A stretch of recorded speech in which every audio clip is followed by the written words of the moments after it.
Rejection hurts way less when you have a secure sense of self, when you are fucking thriving in your solitude. Yes, another person's presence is always valued, but you can never really know the value of another person's presence until you learn the value of your own. We've all dealt with rejection before, and I feel like for some of us it was more intense than others, and we have formed certain triggers around rejection, and a lot of us honestly avoid it completely. And today I just hope to open the discussion so that we can start to heal those triggers and begin to use rejection as a tool to navigate what is and isn't for us. But yeah, thank you for tuning back into a Shae Forum show. And if you've never seen my face, then hey, I'm your host, Shae Forum. We talk about a lot of emotion-based topics here, but I'm just here to share my experience with you all to help you navigate yours a bit easier. Today we're going to be opening the rejection wound, and y'all, I struggled with like just the fear of rejection and like being rejected so much in my life, and just feel like a fucking reject in general for so long. Like I finally got to a place where it's like I don't care. I'm gonna be doing a face mask today while I talk about this to give myself something to do. It's literally just a clay mask that I got from Amazon. I don't know if y'all can see it, but it's just a little clay mask for all my viewers. But yeah, thank you to my listeners as well. Hey, hope y'all are good. Let me know how y'all are doing in the chat or in the comments. Y'all want to start streaming eventually, honestly. But yeah, so for me, I have like always dealt with heavy rejection as a dark-skinned woman, y'all. Like, you know, at the end of the day, like society has always deemed my skin as not beautiful, as undesirable, as ugly. And I had to like deal with this at a really young age. And it honestly started with not me. It started with my grandma, who was dark skinned, who got bullied out of school for being dark skinned. And she would take that frustration out on me a lot of the times, and like honestly I understood why she did.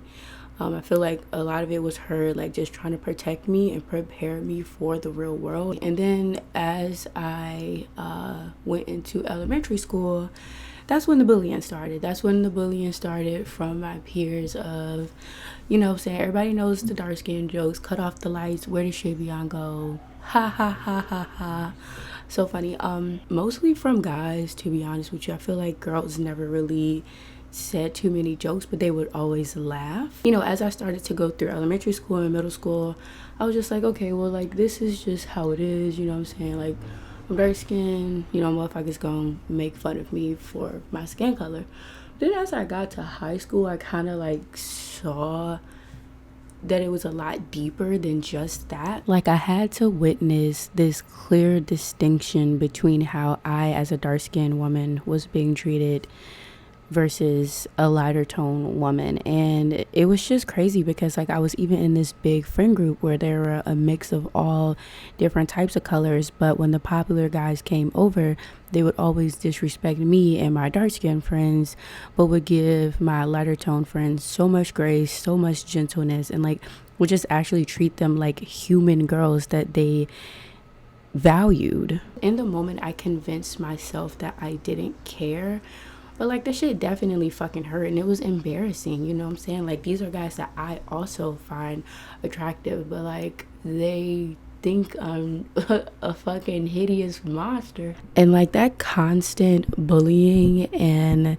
just feeling of rejection from my own race, because y'all, it was never no white dudes making these jokes, I kid you not. It was always a black man, a black boy, black child making these jokes. And for a while I just did not date black dudes. Like I did not like black people in general. Like it's not that I didn't like black people, I just did not identify with the community until I graduated high school.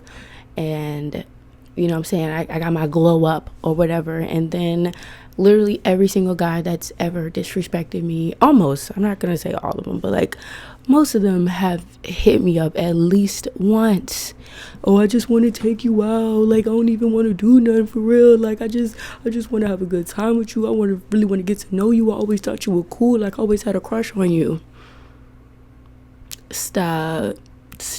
Because I had guy friends back then, and they would always tell me, bro, Shavion, you know the shit that they be talking about you behind your back. And I would always have to say I don't care, even though I'm crying inside. Like, I also just wanted to add, I know it was super subconscious for most of the people who behaved this way and thought this way, as they were just mirroring what the adults in media valued, but it doesn't negate the hurt.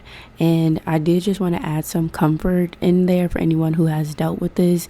Yes, rejection can feel like it's tearing away a part of you, but our muscles can't grow without being torn. So why would our spirit be any different?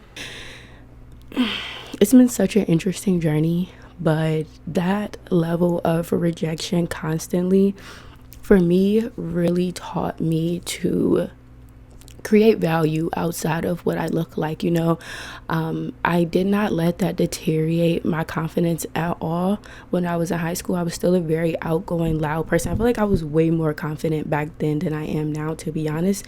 And that's because I just really embraced my personality. Like, I'm like, yeah, I might not look as cute as these other bitches, but like, they aren't me at the end of the day. Like, nobody is gonna make you feel as free and loved as I'm gonna make you feel. And that is something that I value within myself, and it's a value that I made sure to expand outwards. Like, I would always talk to different types of people. I would always be putting myself in different type of spaces, and I feel like even now it's carried to my adulthood for sure. Like, when it comes down at least to like chasing my goals, like, I'm not afraid of putting myself out there. Like, hence with my YouTube channel, even though I want to do more, this is where I place my value. I place my value in the things that I do, in the way that I show up, not how I look to other people. Not even, or at least I've been trying to switch. I've been trying to shift to not caring how other people perceive me. I'm really rooted in my value that I feel for myself, being rooted in the value that I provide. And recently, as I've been working on my self-esteem and stuff like that, I have been accepting the fact that I am just worthy in general. I kind of want to take the face mask off because I feel like I look a little silly, y'all, but should we keep it on? Wash it off real quick. I know listeners, y'all can't tell, but like, just pretend y'all hear the sink real quick. Okay, the face mask is off, and like, sorry, there's some dude like walking around blowing away the grass that he just cut, so sorry if y'all hear that in the background.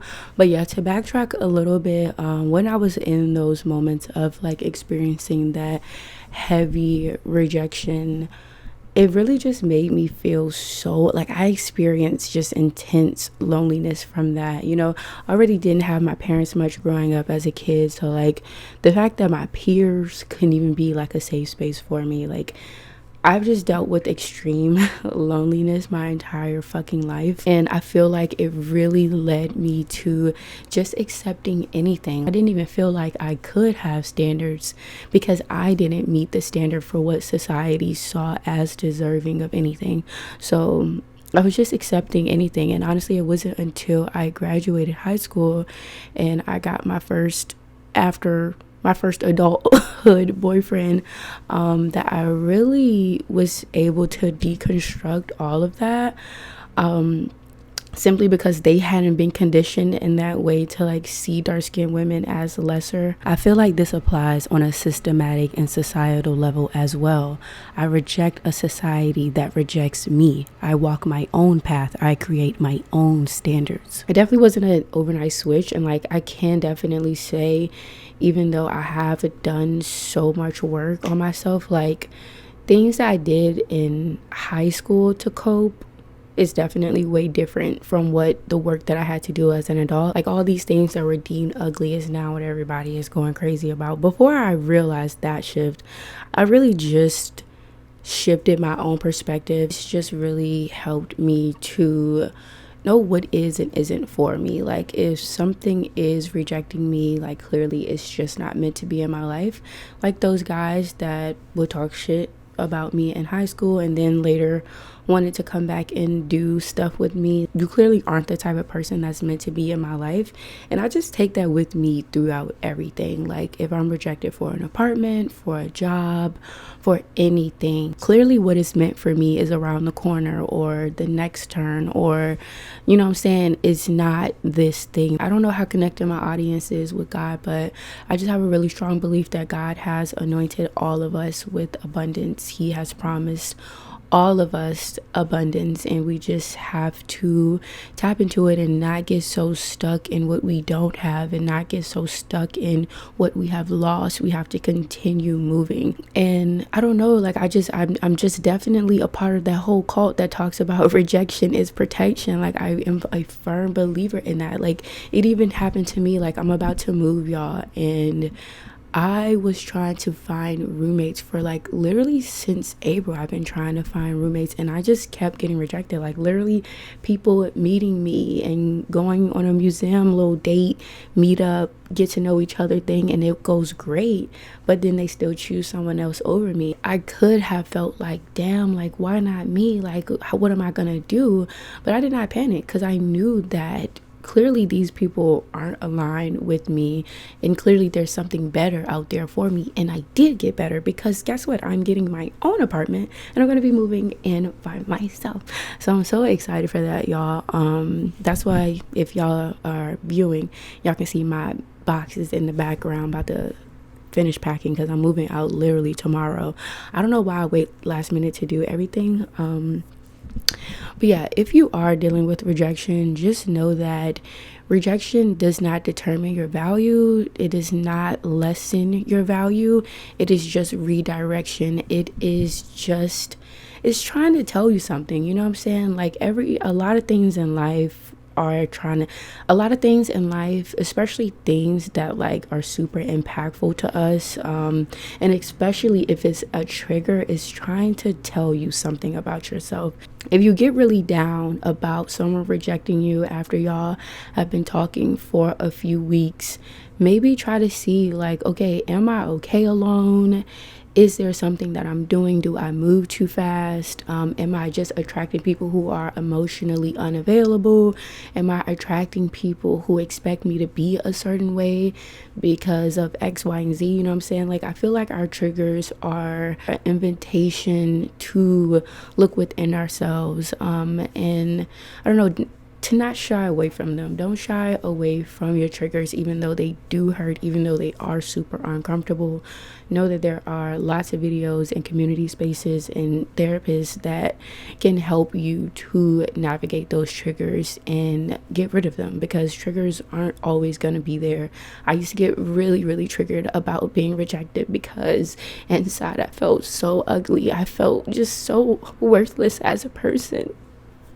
But like now, you know, I'm finally in a place where like when somebody says they don't like me or that they want to go, I mean, like it's definitely still is gonna hurt to some level, but like it's not gonna be as soul crushing as it used to be. And that's what it's all about. It's about just bringing more ease to things for yourself. But yeah, y'all. This is gonna be my last video for a month. I'm gonna take a month break, y'all. I am just y'all don't even want to know. I'm also in the process of moving, and I have like a little limbo month where I have to stay with a friend. So I just think it'll be easier if I just take some time off from filming, so that way when I come back, I can come back with the Q&A mukbang, and I don't know, we could just go ahead and just start strong for these next 6 months. You know, I like to put in work for 6 months at a time, 6 months, and then take a little break and then get back in for 6 months. I really want to do another fully committed 6 months on YouTube where I'm posting once a week, and I feel like the break will help me to do so. So definitely comment down below, look in the description, and comment a question for the Q&A, y'all. I really want it to be a big Q&A. I'm probably gonna do it in my empty apartment. My move-in date is like August 23rd. So yeah, I may post the next video right at the end of August, so definitely keep your post notifications on. I might be posting in the community tab. I like to do like little mood boards and stuff. You can also follow me on Instagram if you want to keep up with me while I'm gone. But yeah, y'all don't go nowhere. We gonna get back to it. I hope that you take some time to yourself as well, and like just disconnect, bro. Get off your phone, get offline, like just take some time for you. Rejection hurts way less when you have a secure sense of self, when you are stable in your solitude, when you are fucking thriving in your solitude. Like, know that nobody can love you and take care of you the way that you do at the end of the day. Like, yes, another person's presence is always valued, but you can never really know the value of another person's presence until you learn the value of your own and you stand on that value. You don't let anybody treat you anything below that, okay? Be good while I'm gone. Take care of yourself. I'm gonna miss y'all. Definitely leave a comment about what your experience has been with rejection, how you have learned to navigate through it, or how you are navigating through it. And remember to comment on each other's like comments and stuff, y'all. We're a community. We should be having discussions. So yes, I know I'm signing off for a little second, but like I will see you guys really soon. All right, bye.